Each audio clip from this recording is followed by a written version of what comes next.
அவங்களோட பேச்சுவார்த்தை நடத்துறீங்களா? இப்போ விஜய் அவர்கள் பார்ட்டி தொடங்கியிருக்கிறாரு தமிழக வெற்றி கழகம், அதுக்கும் ஒரு ஆப்ஷன் இருக்கு.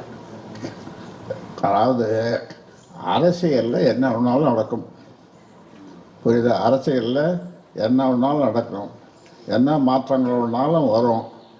அது 2 நாள் நாங்கள் தலைவர்கள் கூடி பேசுகிறோம். தலைவர்கள் கூடி பேசி கருத்து பரிமாற்றங்கள் வந்த பிறகு அதன் பிறகு நாங்கள் ஒரு முடிவை எடுப்போம். அந்த முடிவை எடுத்து உங்களுக்கு சொல்லுவோம், இதே மாதிரி கூட்டி சொல்லுவோம்.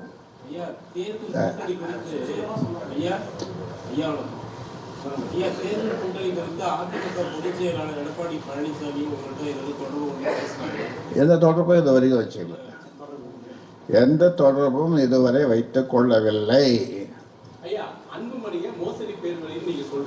ரொம்ப ரொம்ப மோசடிய பேர் வழி.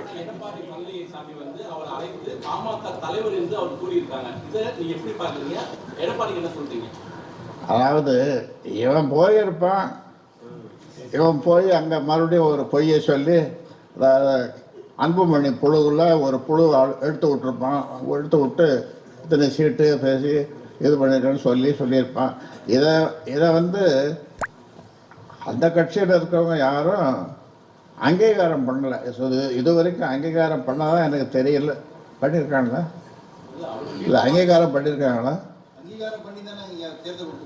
அது இவனே சொல்லி கிடப்பான். போதும்னு நினைக்கிறேன். கைலாபுரம் தோட்டத்துல இருந்து கைலவரன் சொல்லிட்டு திமுக எதிர்பார்க்கிறதா சொல்றாங்க ஐயா. 2 நாள் போறங்க.